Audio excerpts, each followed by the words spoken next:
All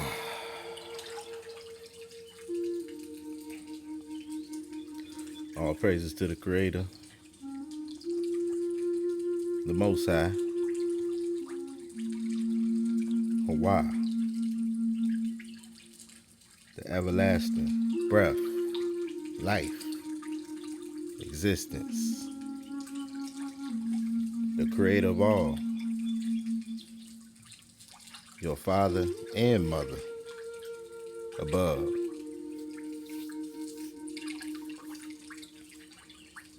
I'm glad you're here with me today. This is going to be a message of hope, a message of love, a message of peace. Because I feel like that's what we really need right now in these times today. Because these are some trying times that we're living in. You know, the kingdom of paradise is already prepared. Hawah's kingdom. And before we get to that great and terrible day, you're going to be tried, tested. You have to be proven worthy to make it. There's no easy passes to get to this kingdom. A good friend of mine once told me, if you ain't talking about the kingdom, what is you talking about? Because you know it's a lot of vanity going on out there. It's all around. And in these end times that we live in, you're going to be pushed to the limit to see if you're going to fold, crack, bend, break, or if you got the power to muster through to make it to that kingdom. You know, if you notice, when you look around, many people are in a fury, in a rage. I noticed it a few years ago, just driving. How everybody is driving like they're in a rage. Worse than it was, you know, in the past. People are just, they driving angry. And we, as the tribe, those with the eyes to see, the ears to hear, that really want to make it to the kingdom, we got to be different than everybody else. We got to be the living example. Because many people are living in a rage. And they got this spirit of anger and wrath upon them. But scriptures tell you, be slow to anger. And that's what we're going to talk about today. Make sure you be slow to anger. All right. Now, usually I like to just read the scripts because this is scripts to meditate with. But this is a very heavy subject. And I got to break it down. Because I don't think people understand how heavy the subject of anger really is. So we're going to break it down before we get into the scripts today. Hope you don't mind taking my time to perfect the rhyme. So let's get it right. And let's break it down real quick.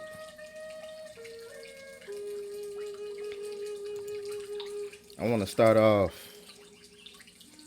by talking about oppression. Right? That's what we're dealing with today. That oppression. This is the etymology. All right, from the 14th century, it says, The mid 14th century. Oppression. Cruel or unjust use of power or authority. All right? Oppressing down. Violence. Oppression. Press against. Press together. Press down. Figuratively, crush. Put down. Subdue. Prosecute relentlessly.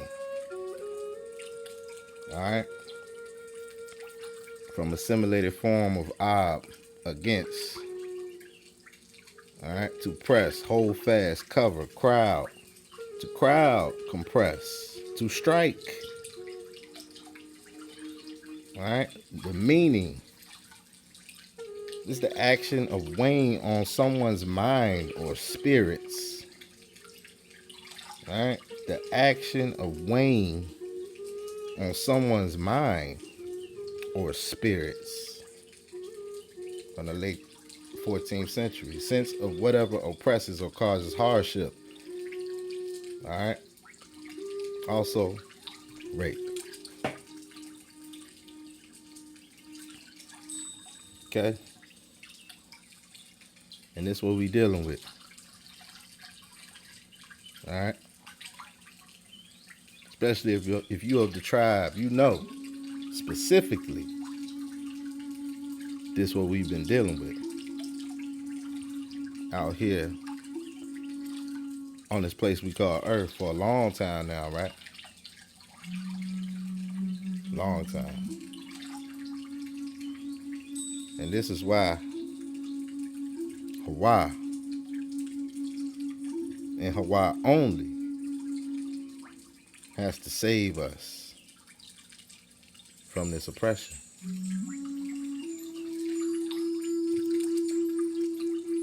Now, this oppression is what leads many people to be angry, including myself. I had to learn about my anger and how to control it. Because what you don't know might kill you. But let's talk about the physiology of anger. What happens inside your body when you get mad? Okay? Anger is more than just a bad mood. It is as old as humanity itself. It's a primal emotion that's hardwired into our brains. A survival mechanism that once helped our ancestors face threats and defend themselves. But in our modern world, where saber-toothed tigers have been replaced by traffic jams and office politics, anger can often feel like an unwelcome guest. Yet, understanding anger goes beyond recognizing it as a mere inconvenience or character flaw. It's a complex physiological process that involves our entire body, from our brain to our toes.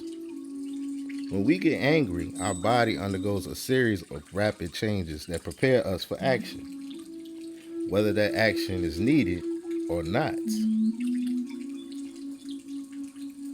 All right? Knowing what happens inside our bodies when anger strikes isn't a matter of scientific curiosity. It's crucial for our health and well-being. By understanding The physiological impact of anger, we can better manage our emotions, protect our health, and improve our relationships. After all, knowledge is power, especially when it comes to controlling the powerful force of anger. All right. The brain's anger alarm from 0 to 60 in milliseconds. All right. When it comes to anger, our brain is the conductor of a very complex orchestra. The moment something triggers our anger, be it a rude driver or a spilled cup of coffee, our brain springs into action with lightning speed. At the heart of this process is the amygdala, our brain's emotional alarm system.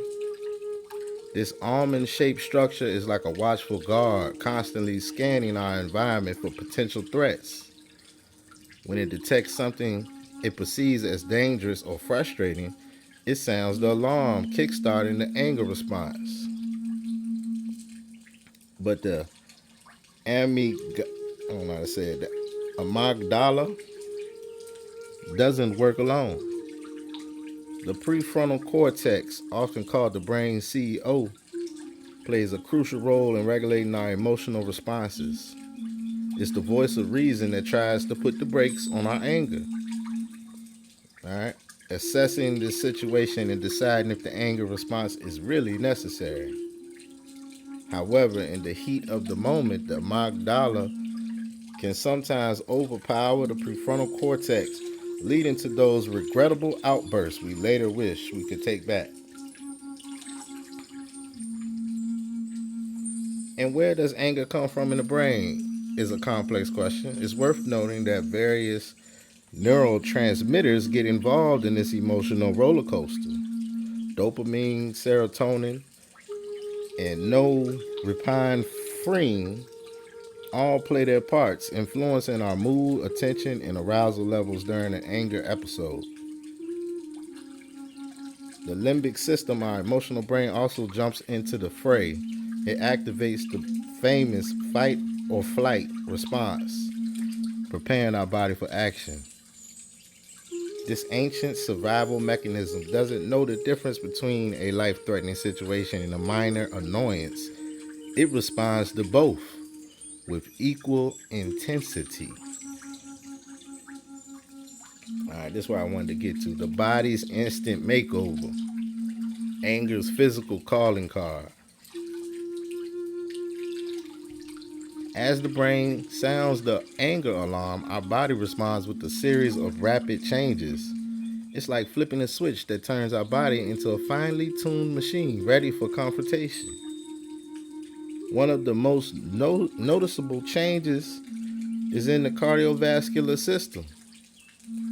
Our heart rate skyrockets and blood pressure surges as the body prepares to either fight or flee. This sudden increase in blood flow can make us feel hot under the collar, quite literally. You know how they call it got hot, right?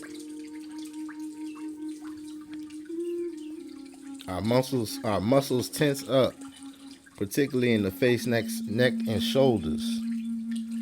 This tension serves as a dual purpose.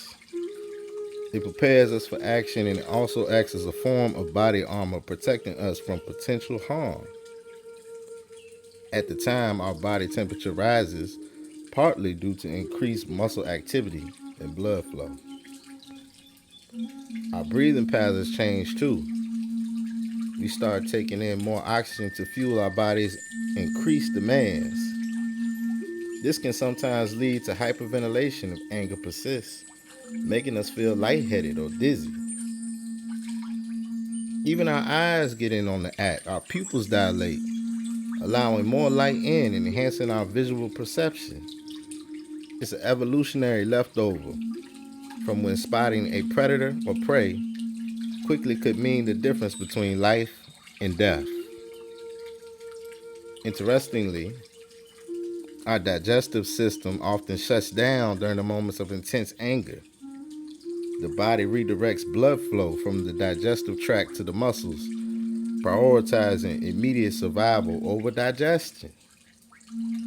This is why prolonged or chronic anger can lead to digestive issues over time. All right, let's get to the domino effect real quick. Domino effect, how anger impacts our body systems.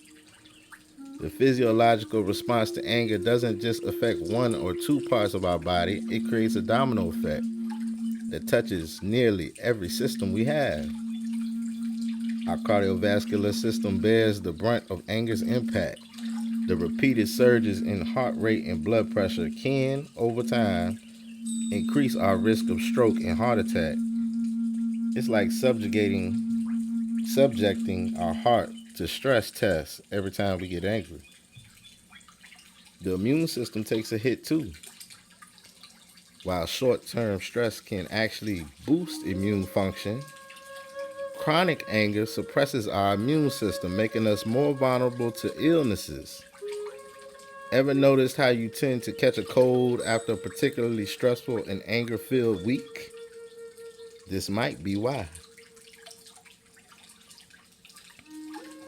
Our muscular system doesn't escape unscathed either.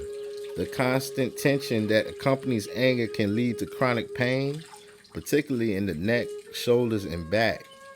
It's no coincidence that many people who struggle with anger management also complain of frequent headaches and muscle aches. The respiratory system changes during anger can lead to problems too. Rapid, shallow breathing can become a habit, leading to reduced oxygen intake even when we're not angry. This can contribute to feelings of fatigue and mental fog. Even our skin reacts to anger. The flushing we experience when anger is due when we experience when angry is due to increased blood flow to the skin surface. While this helps regulate our body temperature in the short term, chronic anger can lead to skin problems over time. All right. So as you can see, anger affects your whole body. All right. Let's go to some anger management real quick. To control the anger, deep breathing exercises, for instance, can help counteract the rapid, shallow breathing that accompanies anger. By consciously slowing your breath, we can signal to our body that the danger has passed, helping to calm our physiological response. Regular physical exercise can also help. Mindfulness and meditation practices can strengthen our prefrontal cortex, improving our ability to regulate our emotional responses. For some people, cognitive behavioral therapy can be incredibly helpful in managing anger. It's important to remember that while anger is a normal human emotion, frequent intense anger or difficulty controlling angry outbursts may indicate a need for professional help. All right. Now, I just wanted to get some scientificity. Is that a word? Uh, Reasoning on how anger affects you, right? And common sense, anger is not good. But anger is really not good. Because did you know? Anger has been linked to heart disease. Heart disease. The phrase anger kills might have a more literal meaning. New research suggests a possible reason frequent anger has been linked to increased risk of cardiovascular disease. The study published Wednesday in the Journal of the American Heart Association emphasizes the potential health risks associated with intense anger and illuminates the influence of negative emotions on our overall well-being. Funded by the National Institutes of Health, the study involved 280 healthy adults who were randomly assigned to different 8-minute tasks, each designed to elicit feelings of anger, anxiety, sadness, or neutrality. Before and after these emotional tasks, researchers assessed the participants' endothelial health. Endothelial cells, which line the insides of blood vessels, are essential for maintaining vessel integrity and are vital for proper circulation and cardiovascular health. The findings revealed that anger had a significant negative impact on endothelial function, limiting the blood vessel's ability to dilate. The response was not as pronounced with anxiety or sadness. So, with anger, was more than anxiety and sadness.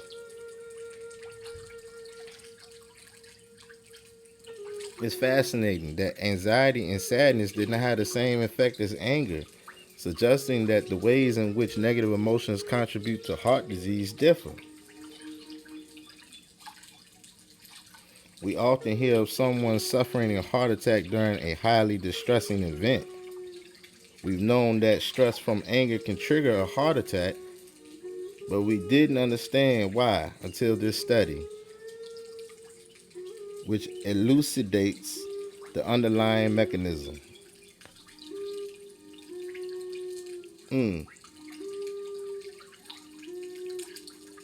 The concern is that when people are angry all the time, they kind of have their foot on the accelerator and the brake.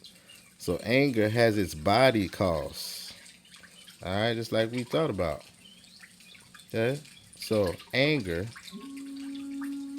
is linked to heart disease.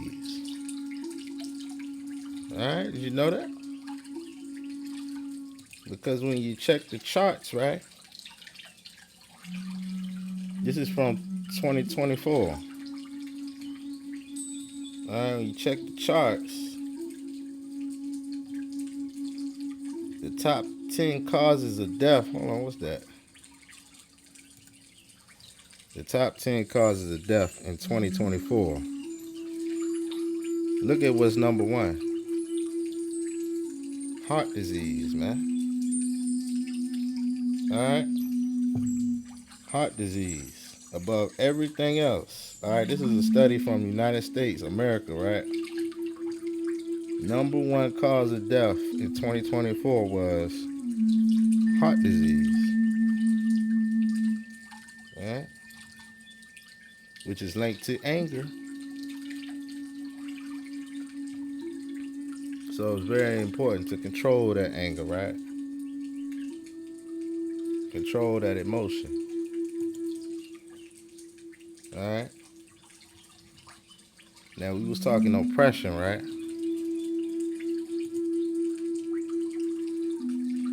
Well, this is going to take us back to 1452 with the Dumb Verses issued by Pope Nicholas V.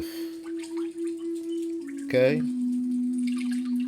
Alright, this is supposedly him, but he probably wasn't pale skinned. I don't know.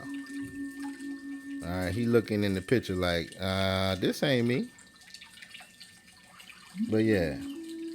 He issued out this papal bull called the Dumb Verses, which was to subjugate, fight, and conquer those rising against the Catholic faith and struggling to extinguish Christian religion. See how they worded it? Struggling to extinguish Christian religion. Namely who? The Saracens.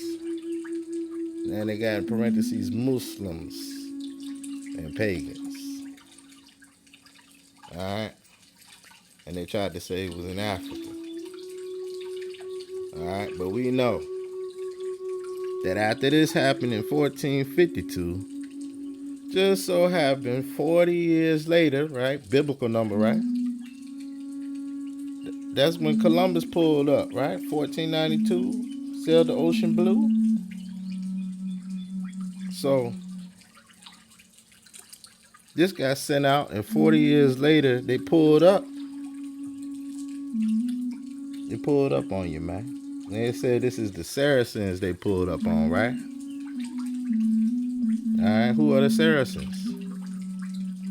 Commonly used in medieval Europe to refer to a person who lived in ancient Romans knew as Arabia, Petraea, in the Arabia Desert.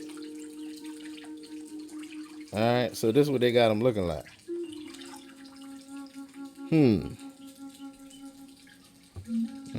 They said these are the Saracens, huh? Okay. They said they was pagans.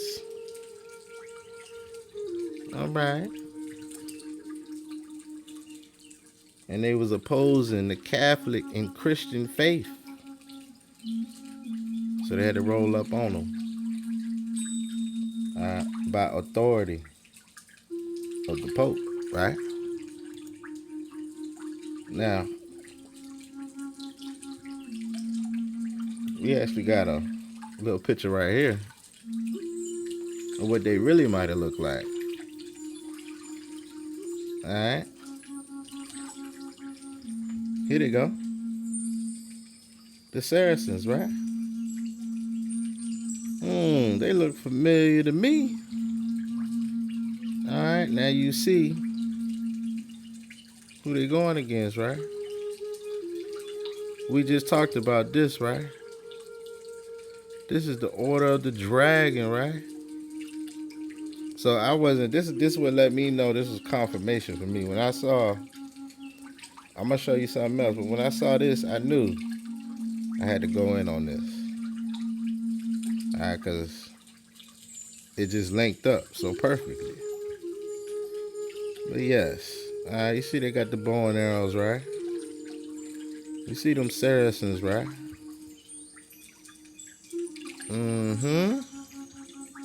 We got going on here. All right. Agilent, Sultan of Sicily, and his Moors, they call them Moors, attack a castle in the Grands Conquerors de France. Most of his illustrations were thought to have been made for who? Your man, King Charles V of the 14th century. All right, we already talked about King Charles now. All right, he was working with King Philip. All right, well, I'm gonna do a special drop on him. But they call them giants. Blackness and bestiality are typical medieval attribute to the Saracens. Saracens are often portrayed in epics as later romances. All right. So this is just a little backdrop on the Saracens.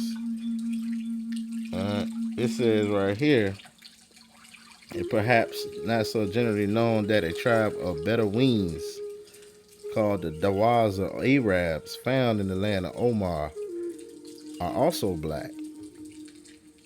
Okay, now who are the real Arabians then? Because they said the Saracens was Arabians, right? Right? Their gigantic forms and sable features distinguish them from their Shemite neighbors and point them out most likely the Sabians, men of stature. Alright, so they call them the giants and whatnot. Alright. Let's keep rolling. Now, I'm going to say shout out Drop Nation and 432 to drop. Well, that's where I first seen this at. Alright. Saracens, right? Used in early centuries of the Roman Empire describing an Arab tribe. Alright, we might have to dig in on them Arabs. Alright, look out for that hidden Holy Lands coming soon. Where is Arabia? But yeah, from the Sinai Desert, huh? Mount Sinai, right? This is connected to who? Lost tribes of Israel. All right, see, he got what they call Negro hair, right? This would be considered a Negro. And we know the Negroes are not African. All right, from America. Amaruka. Okay? Let's get it right now. Connected to the Mandrews. Alright? Scottish and English, right? Alright. So now we see what the real Saracens looking like, right? Okay. When you look up the statues of the Saracens,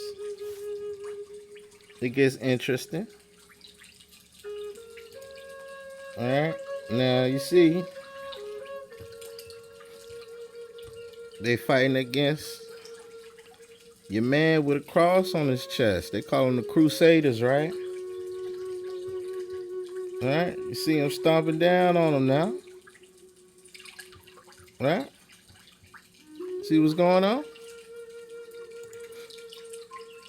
Okay. That's interesting. Alright, now you know a lot of this is hijacked, but some of it ain't. Because they said this is a Saracen king right here. Alright? Let's go with Saracen king, man. Got the fur on. Look at him. Alright?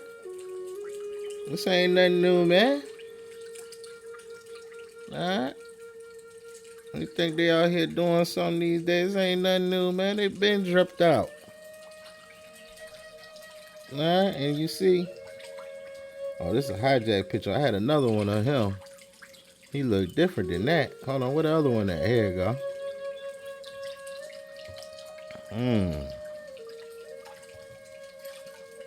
Yeah.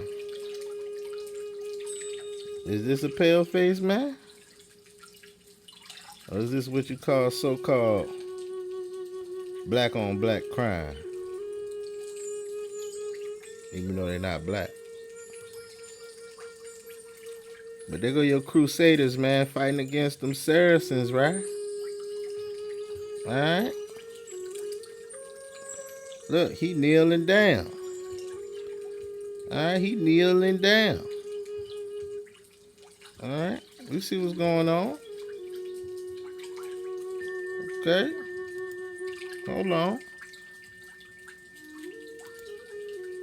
There you go. A Saracen wise king. What that look like? Come on now. Them Saracens, man. Who they was put into perpetual slavery. Okay? Perpetual. Ain't that what it said? Let me see. Let's get back. Alright, we're going to get to the scripts in just a second. Let's get back real quick.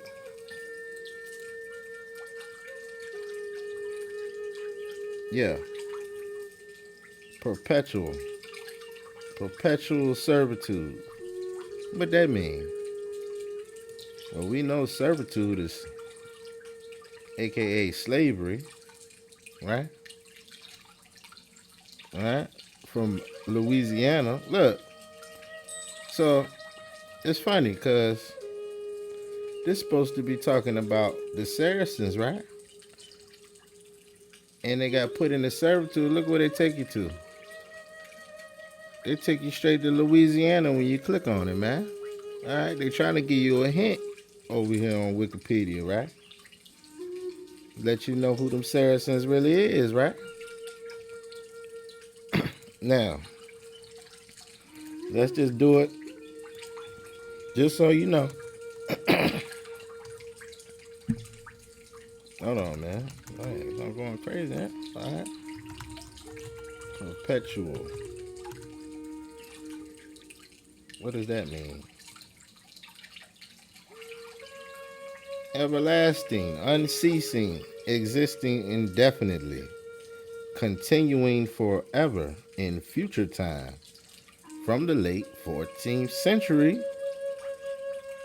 Alright, ain't that where we was at in the 14th century? Dumb diverses? Right? Yeah, 1452, perpetual servitude. Hey, they want you to be a slave forever, man. Alright? Even to this day. Alright, you gotta work, pay bills, and more bills.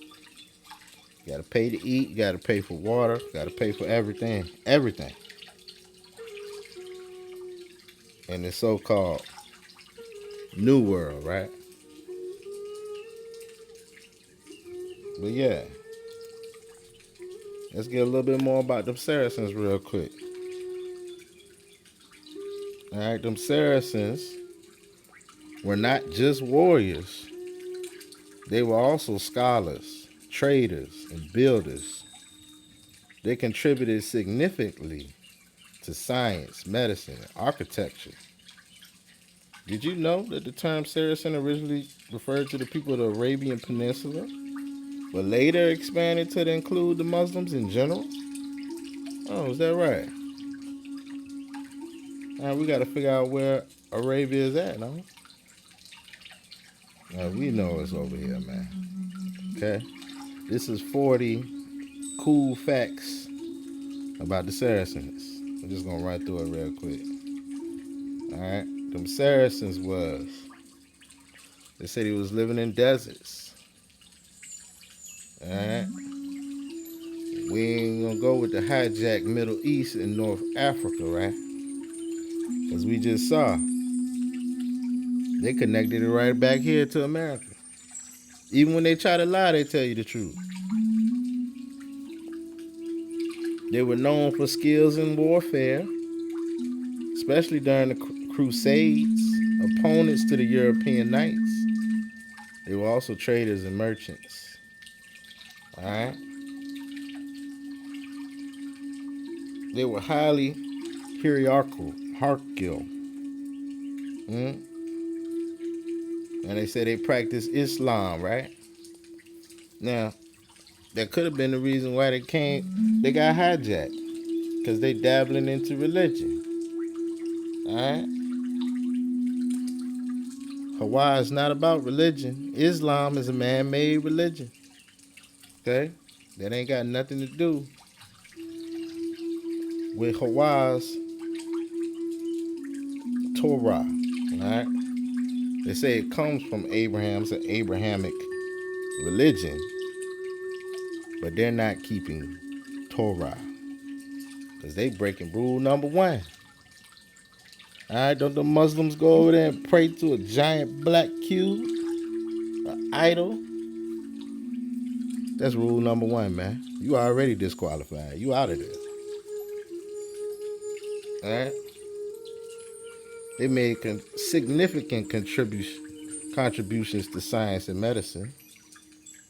Their architecture was distinctive. Okay? They were skilled in the use of bow and arrows, deadly at long range. Alright? They utilized naval power, controlling key maritime routes in the Mediterranean. Alright? They're known for their use of psychological warfare. Alright? Now look at here. The first crusade began in 1006, they said, with European knights aiming to reclaim what? Jerusalem from the Saracens. So they was trying to get Jerusalem from who? We already said they was connected to the lost tribes, right? It's all making sense now. In 1006, the first crusade, they was trying to get Jerusalem from the Saracens. Alright?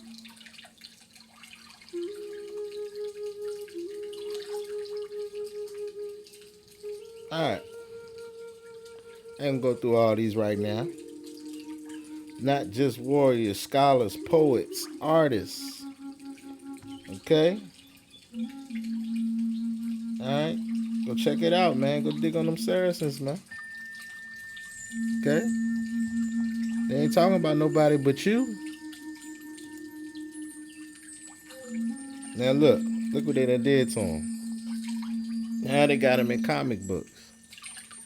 They're making a comedy out of him, right? Saracen is the name of two fictional characters appearing in American comic books published by Marvel. Alright, the first is named Muzaffar Lambert. He's enemy of Punisher. And the second Saracen is a member of a vampire sect called the Ancients. Oh, really? The Ancients, huh? But they done turned him into a vampire, man. Now, this is what confirmed it for me. When I ran, because we just talked about vampires on the last video. And I wasn't even thinking about trying to get back to vampires on this one. But I just so happened to run right back into vampires again, man. It's crazy. So I was like, oh, okay, yeah. I'm definitely got to talk about this. The Saracen, right? This is what they got him looking like, man. Look at your boy. Super villain. Look. This is what they do to you. They done gave him that face and called him a super villain. Alright? Super villain. But yeah, man. And then look, the vampire, they said he's a member of the Ancient, huh? A group of vampires who are considered some of the oldest known bloodsuckers in existence. He hid underneath the Vatican. Look, he hid underneath the Vatican for many years before he was awoken to summon the Reaper demon. Now look what they doing, right? You see this? They just flipped the script, man. Because this is their story. They want to put it on you. They trading places, man. They like to play that game of trading places with you. Alright? They take your stuff, call it their own, and then throw their dirt on you. It's crazy, right? Alright, he teamed up. He teamed up with who? The Avengers. Look. So now he's his counterpart on Earth 1009 is a superhero, a member of the Royal Avengers. Wow. This is what they did to the Saracen, man. They just turned him into a comic book. Now check it out. Alright, one more on the Saracens, man. Cause it says MCU introduces its first vampire in She-Hulk. Alright, if you don't know who She-Hulk is, that's the female Hulk. She-Hulk. And no, it's not Blade. So this gonna make me go back and watch Blade again now. Alright, attorney at law may have introduced the MCU's first vampire. Here you go. His name is Saracen, man. It's your man Saracen. He's a vampire now. Look. He was in the She-Hulk series. They had a series. He popped up in there. Alright. Look what they did to him. What they said about him? I'm gonna get one quick little bit on him. What they said about him? Okay. Throughout the group therapy session, it becomes clear that Saracen has an obsession with blood. He's quick to suggest that Jen's boyfriend Josh was after her blood, and later on he proposes sucking Josh's blood as revenge. When Saracen's father is mentioned, he quickly becomes defensive. Look, they turn him into a blood-sucking vampire, man. Look at this. It's terrible, man. It's terrible. All right, these people ought to be ashamed of themselves. They know they talking about themselves, man. All right, that's enough. I want to get on there. I just wanted to show you real quick what they did to the Saracen. All right, now this all goes back to what? Oppression. Okay, 1452. Dumb diverses. This type of stuff will make you angry when you really think about it, man. The more you know, the harder it is to deal with the crap that we deal with in life. It can make one angry, but you have to know how to control that spirit of anger. All right, because that anger can get out of control. Now we're gonna talk about it scripturally. Let's go to the scripts. We're gonna start with some words of the wise. We're gonna go over here to Proverbs, right? King Solomon, right? And let's go to Proverbs chapter 15. All right. Now these ain't just all about anger, but this is about life too. All right. This is just some wisdom right here. Some things to keep in mind. And get a sip of that water.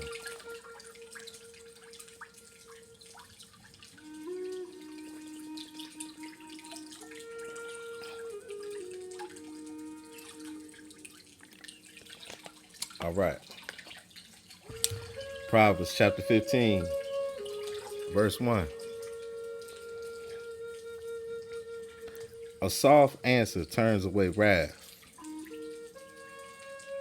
A soft answer turns away wrath. But grievous words stir up anger. The tongue of the wise uses knowledge aright, but the mouth of fools pours out foolishness. The eyes of Hawah are in every place, beholding the evil and the good. A wholesome tongue is a tree of life, but perverseness therein is a breach in the ruach. A fool despises his father's instruction, but he that regards reproof is prudent. In the house of the righteous is much treasure, but in the revenues of the wicked is trouble. The lips of the wise disperse knowledge, but the heart of the foolish does not so. The sacrifice of the wicked is an abomination to Hawah, but the prayer of the upright, Yasharum, is his delight. The way of the wicked is an abomination unto Hawah, but he loves him that follows after righteousness. Correction is grievous unto him that forsakes the way, and he that hates reproof shall die. Sheol and Abaddon are before Hawah. How much more then the hearts of children of men? A scorner loves not one that reproves him, neither will he go unto the wise. A merry heart makes a cheerful countenance, but by sorrow of the heart the ruach is broken. The heart of him that has understanding seeks knowledge, but the mouth of fool feeds on foolishness. All the days of the afflicted are evil, but he that is of merry heart has a continual feast. Better is little with the fear of Hawah than the great treasure and trouble therewith. Better is a dinner of herbs where love is than a stalled ox and hatred therewith. A wrathful man stirs up strife, but he that is slow to anger appeases strife. The way of the slothful man is a hedge of thorns, but the way of the upright is made plain. A wise son makes a glad father, but a foolish man despises his mother. Folly is joy to him that is destitute of wisdom, but a man of understanding walks uprightly. Without counsel, purposes are disappointed, but in the multitude of counselors they are established. A man has joy by the answer of his mouth, and a word spoken in due season. How good is it? The way of life is above to the wise, that he may depart from Sheol beneath. Hawah will destroy the house of the proud, but he will establish the border of the widow. The thoughts of the wicked are an abomination to Hawah, but the words of the pure are pleasant words. He that is greedy of gain troubles. He that is greedy of gain troubles his own house, but he that hates gifts shall live. The heart of the righteous studies to answer, but the mouth of the wicked pours out evil things. Hawah is far from the wicked, but he hears the prayer of the righteous. The light of the eyes rejoices the heart, and a good report makes the bones fat. The ear that hears the reproof of life abides among the wise. He that refuses instruction despises his own soul, but he that hears reproof gets understanding. The fear of Hawah is the instruction of wisdom, and before honor is humility. All right. Now, when it refers to Hawah a lot, it does use a lot of masculine terms like he, him. All right. But never forget, he, your father above, rules with wisdom. Your mother above, right? Okay? Just something to remember. Now we gonna go to the very next chapter. Alright, these words just to uplift. Alright. Words of hope. Words of inspiration. The preparations of the heart in man and the answer of the tongue is from Hawah. All the ways of a man are clean in his own eyes, but Hawah weighs the Ruacheth, spirit, right? Commit your works unto Hawah, and your thoughts shall be established. Hawah has made all things for himself, yea, even the wicked, for the day of evil. See? Hawah has made all things for himself, yea, even the wicked, for the day of evil. Everyone that is proud in heart is an abomination to Hawah. Though hand join in hand, he shall not be unpunished. By mercy and truth, iniquity is purged, and by the fear of Hawah, men depart from evil. When a man's ways please Hawah, he makes even his enemies to be at peace with him. Better is a little with righteousness than great revenues without rights. A man's heart devises his way, but Hawah directs his steps. A divine sentence is in the lips of the king. His mouth transgresses not in judgment. A just weight and balance are Hawah's. All the weights of the bag are his work.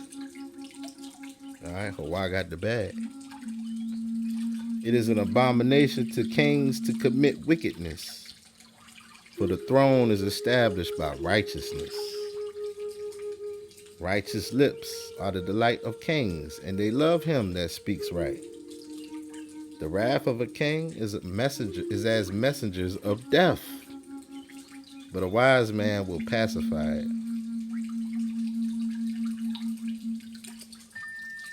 Let me get a sip of that water.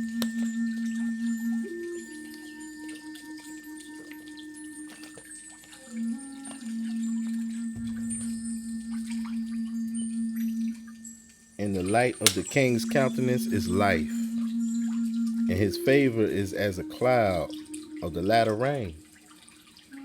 How much better is to get wisdom than gold? All right, how much better is to get wisdom than gold, and to get understanding rather to be chosen than silver. The highway of the Yasharim, the upright, is to depart from evil.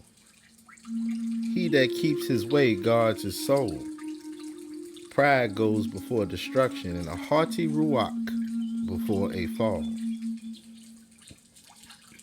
Better it is to be of a humble ruach with the lowly than to divide the spoil with the proud. He that handles a matter wisely shall find good, and whoso trusts in Hawah, happy is he. The wise in heart shall be called prudent, and the sweetness of the lips increases learning. Understanding is a wellspring of life unto him that has it, but the instruction of fools is folly. The heart of the wise teaches his mouth and adds learning to his lips. Pleasant words are as a honeycomb, sweet to the soul and health to the bones. There is a way that seems right unto a man, but the end thereof are the ways of death. He who labors for himself, for his mouth craves it of him. A wicked man digs up evil, and in his lips there is a burning fire. A froward man sows strife, and a whisperer separates chief friends. A whisperer separates chief friends. A violent man entices his neighbor and leads him in the way that is not good. He shuts his eyes to devise forward things. Moving his lips, he brings evil to pass. The gray head is a crown of glory, if it be found in the way of righteousness. He that is slow to anger is better than the mighty. See that? He that is slow to anger is better than the mighty. And he that rules his ruach, his spirit, than he that takes a city. The lot is cast into the lap, but the whole disposing thereof is of Hawah. All right, all praises to Hawah. And keep rolling. Got like 3 more scripts we're gonna get into. Okay. Slide on over here to let's go to Psalms. All right. Those are just some words to live by. Now we'll get to see what King David talking about.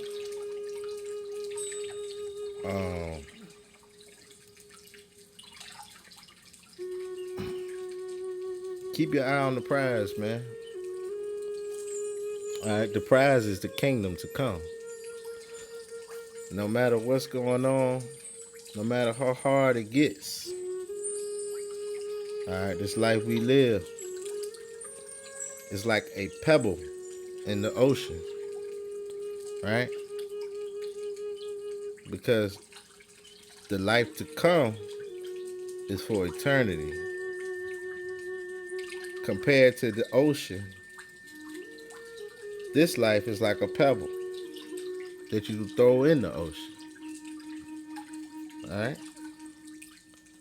So this is just a small test right here. that we're going through. All right. But this is a Mizmor of David poem. Bless Hawah, O my soul, and all that is within me. Bless his holy name. Bless Hawah, O my soul, and forget not all his benefits. Who forgives all your iniquities? Who heals all your diseases? Who redeems your life from destruction? Who crowns you with loving kindness and tender mercies?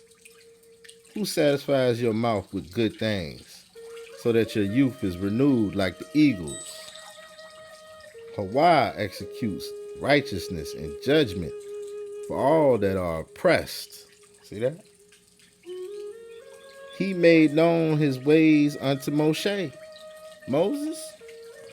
his acts unto the children of Israel.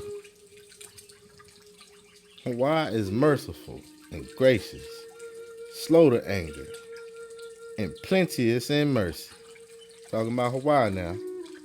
Hawah is merciful and gracious, slow to anger, and plenteous in mercy.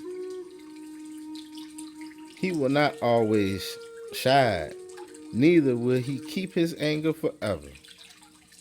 He has dealt with us after our sins, nor rewarded us. He has not dealt with us after our sins, nor rewarded us according to our iniquities. For as the heavens are high above the earth, so great is his mercy toward them that fear him. All right? As far as the east is from the west, so far has he removed our transgressions from us. Like as a father pities his children, so Hawah pities them that fear him. For he knows our frame, frame of shaper. He remembers that we are dust. As for man, his days are as grass, as a flower of the field, so he flourishes. For the wind passes over it, and it is gone, and the place thereof shall know it no more. But the mercy of Hawah is from everlasting to everlasting upon them that fear him, and his righteousness unto children's children, to such as guard his covenant, and to those that remember his commandments to do them. Hawah has prepared his throne in the heavens, and his kingdom rules over all. Bless Hawah, ye his angels, that excel in strength, that do his commandments, hearkening unto the voice of his word. Bless ye Hawah, all ye his hosts, ye ministers of his, that do his pleasure. Bless Hawah, all his works in all places of his dominion. Bless Hawah, O my soul.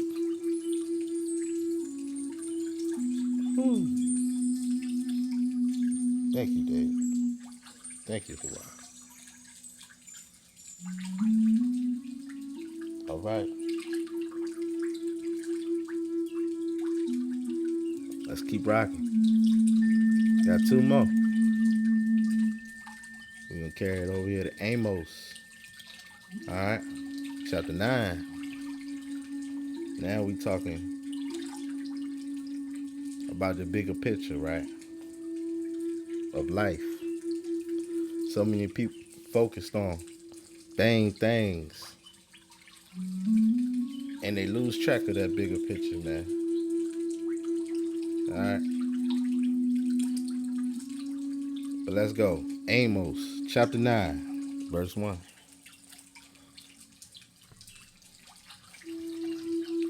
I saw the Most High, right? Hawah,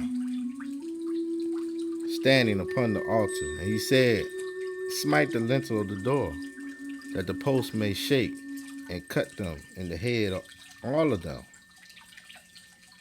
And I will slay the last of them with the sword. He that flees of them shall not flee away, and he that escapes of them shall not be delivered. Though they dig into Sheol, they out there digging the bunkers, ain't it? Hold on. Though they dig into Sheol, thence shall my hand take them. Though they climb up to heaven, thence will I bring them down. And though they hide themselves in the top of Carmel, I will search and take them out thence. And though they be hid from my sight in the bottom of the sea, they hiding in the bottom of the sea, huh? Thence will I command the serpent, and he shall bite them. We talking dragons? And though they go into captivity before their enemies, thence will I command the sword, and it shall slay them. And I will set my eyes upon them for evil, and not for good. And Hawah of hosts is he that touches the land, and it shall melt, and all that dwell therein shall mourn. And it shall rise up wholly like a flood, and shall be drowned as by the flood of Mizraim. It is he who builds his stories in the heavens and has founded his troop in the earth. He that calls for the waters of the sea and pours them out upon the face of the earth. Hawah is his name. Are ye not as children of the Cushim or the Ethiopians unto me? O children of Israel, says Hawah, have not I brought up Hawasharel, Israel, out of the land of Mizraim, and the Pelishtim, who that? Philistines, from Caphtor, and the Arameans from Kir. Behold, the eyes of Hawah, Most High, are upon the sinful kingdom, and I will destroy it from off the face of the earth, saving that I will not utterly destroy the house of Jacob, says Hawah. For lo, I will command and will sift the house of Israel among all nations, like as grain is sifted in a sieve, yet shall not the least grain fall upon the earth. All the sinners of my people shall die by the sword, which say, the evil shall not overtake nor prevent us. In that day will I raise up the booth of David that is fallen, and close up the breaches thereof. And I will raise up his ruins, and I will build it as in the days of old, that they may possess the remnant of Edom and all the heathen, which are called by my name, says Hawah, that does this. Behold, the days come, says Hawah, that the plowman shall overtake the reaper, and the treader of grapes him that sows seed. And the mountains shall drop sweet wine, and all the hills shall melt. And I will bring again the captivity of my people of Israel, and they shall build the waste cities and inhabit them. And they shall plant vineyards and drink the wine thereof. They shall also make gardens and eat the fruit of them. And I will plant them upon their land, and they shall no more be pulled up out of their land which I have given them, says Hawah. Right? Hold on, man. It's coming. We're going to go ahead, get one more. All right. We're going to rock out. with Isaiah. All right. Chapter 54. Let me get a quick sip in.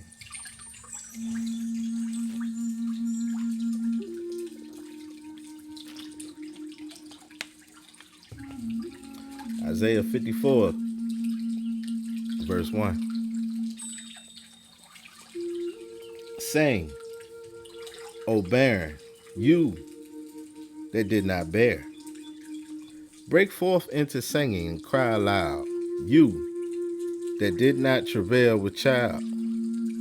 For more are the children of the desolate than the children of the married woman, says Hawah. Enlarge the place of your tent, and let them stretch forth the curtains of your habitations. Spare not, lengthen your cords, and strengthen your stakes. For you shall break forth on the right hand and on the left, and your seed shall inherit the other nations, and make the desolate cities to be inhabited. Fear not, for you shall not be ashamed, neither be confounded, for you shall not be put to shame. For you shall forget the shame of your youth, and shall remember the reproach of your widowhood anymore. Or shall not remember the reproach of your widowhood anymore. For your maker is your husband, Hawah is his name, and your Redeemer, the Holy One of Israel, the Most High of the whole earth shall he be called. All right? For Hawah has called you as a woman forsaken and grieved in her ruach, and a woman of youth, when you were refused, says, your power. For a small moment have I forsaken you, but with great mercies will I gather you. In a little wrath I hid my face from you for a moment, but with everlasting kindness will I have mercy on you, says Hawah, your Redeemer. Where the Christians at? I don't see JC name right here. Where the Muslims at? I don't see Muhammad name right here. All right, I see Hawah, your Redeemer. Okay. For this is as the waters of Noah unto me. For as I have sworn 7 oaths that the waters of Noah should no longer go over the earth, so have I sworn 7 oaths that I will not be wroth with you, nor rebuke you. For the mountains shall depart, and the hills be removed, but my kindness shall not depart from you, neither shall the covenant of my peace be removed, says Hawah, that has mercy on you. O you afflicted, tossed with tempest, and not comforted, behold, I will lay your stones with fair colors, and lay your foundations with sapphires, and I will make your windows of agates, and your gates of carbuncles, and all your borders of pleasant stones. And all your children shall be taught of Hawah, and great shall be the peace of your children.